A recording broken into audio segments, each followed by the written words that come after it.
Hello दोस्तों, good morning. तो आप लोग कैसन बनी? उम्मीद करते हैं बहुत अच्छा बोलो। तो आज सुबह सुबह हम उठ के आइए अपना खेती और देख सकते हैं नए तामड़ो मुला कॉल बा। और हमने के यहाँ राती के गेहूँ दवा हुए धला 12-1 बज गए हुए। तो अभी सबके सुतल बा और हम उठल बनी जाता नहीं सारा काम करे तो हलो ऐसे ही ब्लॉग में बनल रही पूरा शुरू से अंत तक। कैसे कि वीडियो में बहुत मज़ा आवेला। तो हम सुबह खाना खैले के बाद हमारे 2 गो लड़की पहले दोनों इतना ज़्यादा कपड़ा जियान करे लो कि क्या बताई। तो इतना ज़्यादा कपड़ा जियान कर लो एक दिन में कि पूछलो मत।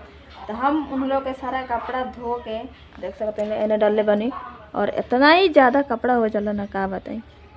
इन्हें सब हमारे दोनों बिटिया रानी के कपड़ा देख सकते हैं लोग बिछौना उछौना मैं खींचा कचारा हमारा हालत ख़राब हो जाला। अभी एगो रही तो 1 बाल्टी कपड़ा खींचे के पड़त रहे, 2 गो हो गई 2 जनी हो गई लोग तो 2 बाल्टी कपड़ा खींचे के पड़ला। इतना ज़्यादा दिन भर में जियान करे लोग का पूछा मत। तो तहल ऐसे वीडियो में बनल रहे हमनी के दोपहर के खाना खा के जाए जी धनिया उखाड़े।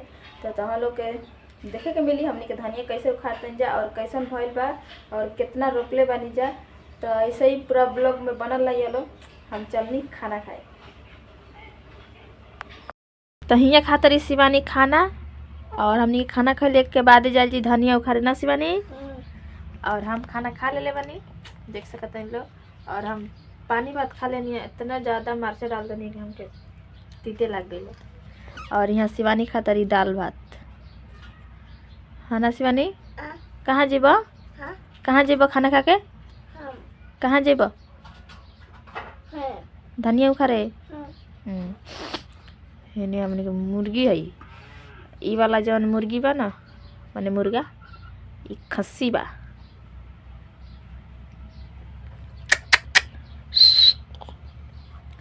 तो तहल ऐसे वीडियो में बनल रहलो हमनी के जाइल जी अब धनिया उखाड़े बड़े मैं तू अपन क्या करबू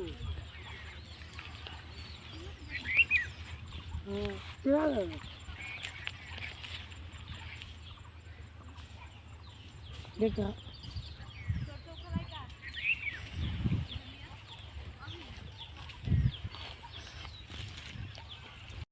तो देख सकते हो हमनी के इतना धनिया उखाड़ ले बन जा। अभी तो इन्हें सगरो इन्हें सब बावे उखाड़े के और यहाँ इतनी से बचल बा इतनी उखाड़ के हमने की जाइल जी घर कहीं से कि खाना बनाएंगे बा। तो इतनी धनिया हमने फटाफट उखाड़ लेते हैं जा। उखाड़ ले के बाद फिर मिलते हैं तहाँ लोग के तहाँ लोग से तो हमने के धनिया उखाड़ले के बाद आके नहा लेन जा और नहाले के बाद जाए जी खाना बनाए हम और हमारी शिवानी। देख सकते हैं लोग यहाँ हमारी शिवानी नहा ले बड़ी शिवानी नहा ले लू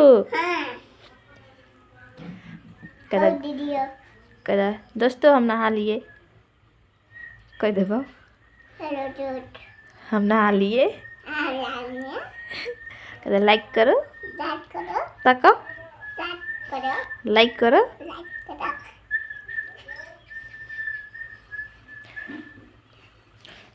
तो देख सकता रहो हमारी शिवानी नहा ले बड़ी और इनकर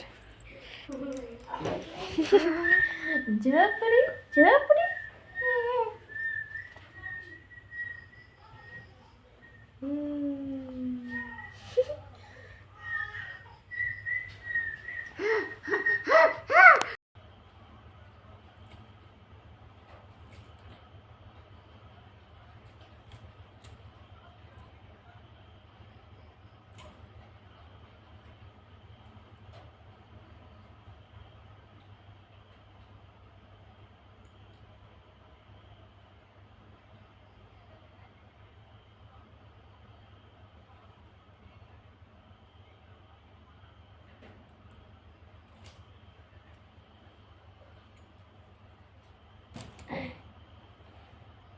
आई हाय पातर पियावा हो आई हाय पातर पियावा होले मजेदार इनका हम बड़ा बड़ा सुने वाला।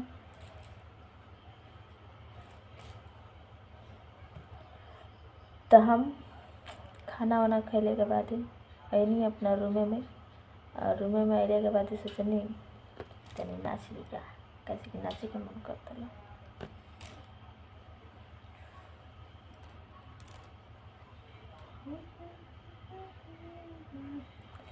हाय हाय पातर पियावा हो, हाय हाय पातर पियावा हो, नाचता है इनके हम बड़ा सुने।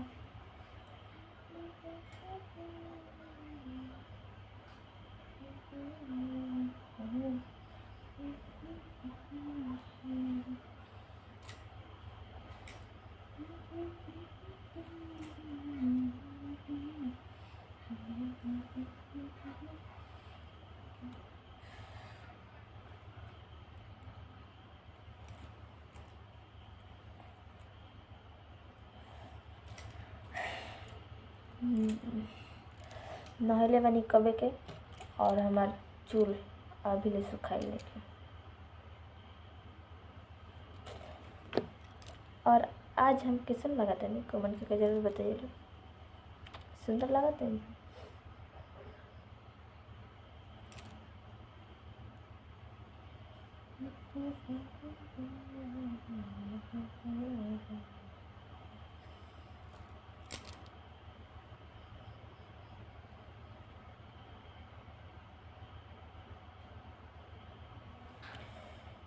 तन सपोर्ट कर लो ठीक बा, खाली वीडियो देख देख के मज़ा लेता रहो।